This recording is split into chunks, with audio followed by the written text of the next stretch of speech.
new month. This is Cheryl with FYI Friday 15. We dropped off last week at verse 19, chapter 1, Revelation. Verse 20 in that chapter is still speaking about the 7 lampstands as well as the angels of the church. Well, since Revelation chapter 2 verse 1 starts with that same thing, let me give you some insight about that. The lampstands being the 7 churches that John wrote to, they were churches that were nearby where he was banished to. So those churches, the lampstands, right? The 7 angels, the pastors, the leadership of that church is who he was writing to, right? And he was telling each church what was the prophetic word for that church and that congregation. So before we get to chapter 2, verse 1, let me give you more insight about the lampstands. The lampstands, if you are not aware, let me give you some insight about it. We as believers, we're considered having a flame within us. Why? Because John chapter 8, verse 12, it tells us that Jesus says he's the light of the world. So if you have met him, if you have accepted him, that flame is within you, right? There is a flame, there is the light of the Lord within your spirit, right? Psalms 118 verse 28, for me, for you, if this is you, a lover of the Lord, you are considered a lamp, right? This outer person, that's the lamp. The flame is within, right? The flame is within us. And so in Psalms 18, verse 28, David was saying, don't let my light go out. Don't let his lamp go out. So back to the lampstands. If Jesus is the light of the world and you and I are lamps, the church, these lampstands, were symbolic because they hold the light. They hold the light. So these lampstands, do not get confused about it or anything. A lot of the symbolism, that's what you have to do. You have to break down, what is this? What does it do? Well, candelabras hold candles. Candles that have burning flames. So that's what it was speaking to. All right, let's go to my first verse. Revelation chapter 2, verse 1. To the angel of the church in Ephesus, write the words of him who holds the 7 stars in his right hand, who walks among the 7 golden lampstands. Well, to cross-reference that, I needed to stay in Revelation. So chapter 1, verse 20, let's go back. And for those who just seeing this for the first time, you're seeing it for the first time. As for the mystery of the 7 stars that you saw in my right hand and the 7 golden lampstands, the 7 stars are the angels of the 7 churches, and the 7 lampstands are the 7 churches. He could not make it any more plainer than that. So many people, they do not care to read Revelation because, one, many times they do not understand it because it's about symbolism and metaphors. 2, it frightens them. And I think it frightens you when you do not understand these symbolisms. And I think it scares you if you're not living a life that you find it fascinating, this book. And God himself knew it was such an important thing to read. It's the only book in the Bible that promises you a blessing if you hear it read or read it yourself. Let's go to the next verse. Revelations chapter 2 verse 2 reads, I know your works, your toil and your patience endurance, and how you cannot bear with those who are evil, but have tested those who call themselves apostles and are not, and found them to be false. I know your work, meaning your work product, the finishings, right? I know your toil, how you go about doing it, and the patience that you have, that you endure when you're doing it, right? So let's look at that. Hebrews chapter 4 verse 13 says, nothing in all creation is hidden from God's sight. So you and me need to remember that.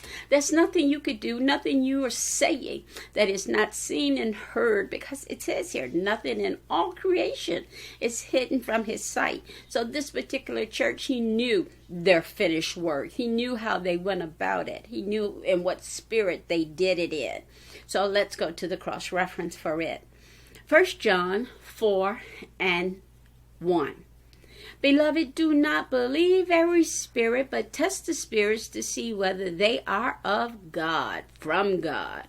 For many prophets have gone out into the world. So he was telling this church, hey, I'm loving how this bothers you, right? And that you keep an eye on this.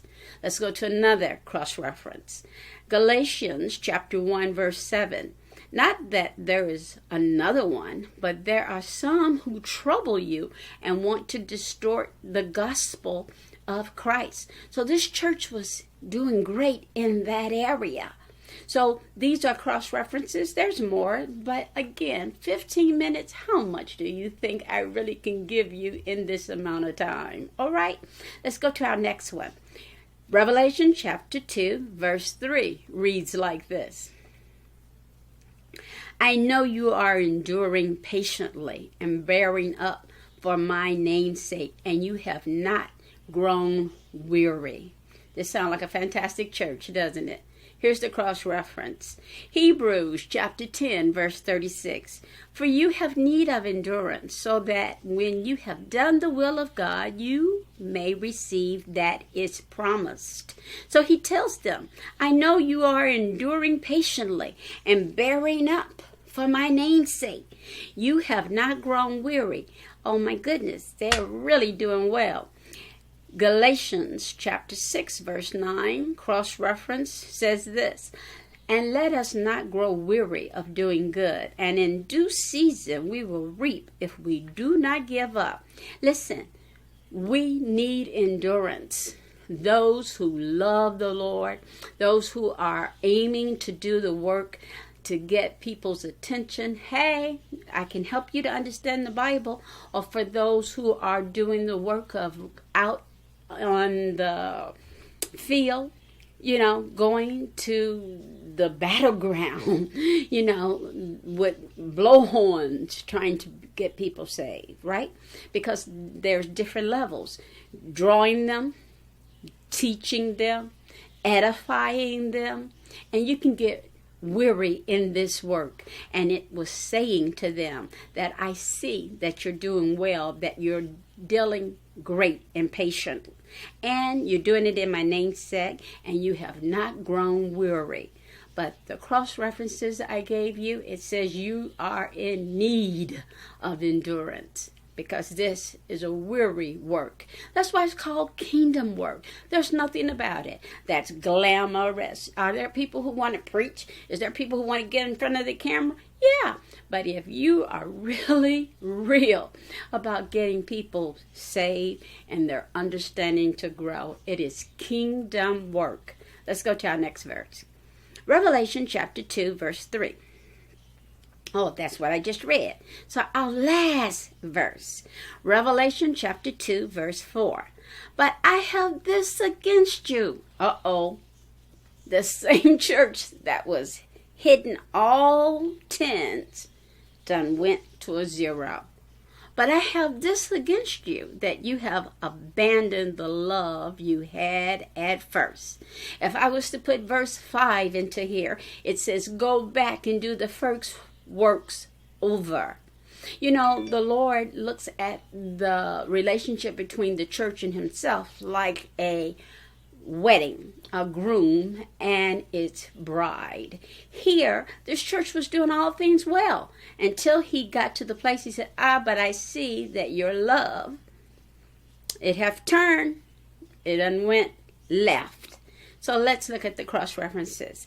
Matthew chapter 24, verse 12 through 13 says, and because lawlessness will be increased, that's right about now, lawlessness, it has increased, It says the love of many will grow cold, but the one who endures to the end will be saved.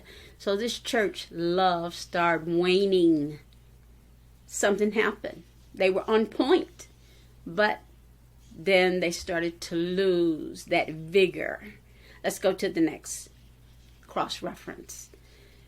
Jeremiah chapter 2, verse 2 through 5. Go and proclaim in the hearing of Jerusalem, thus said the Lord, I remember the devotion of your youth, your love as a bride, how you followed me in the wilderness. Back to what I meant.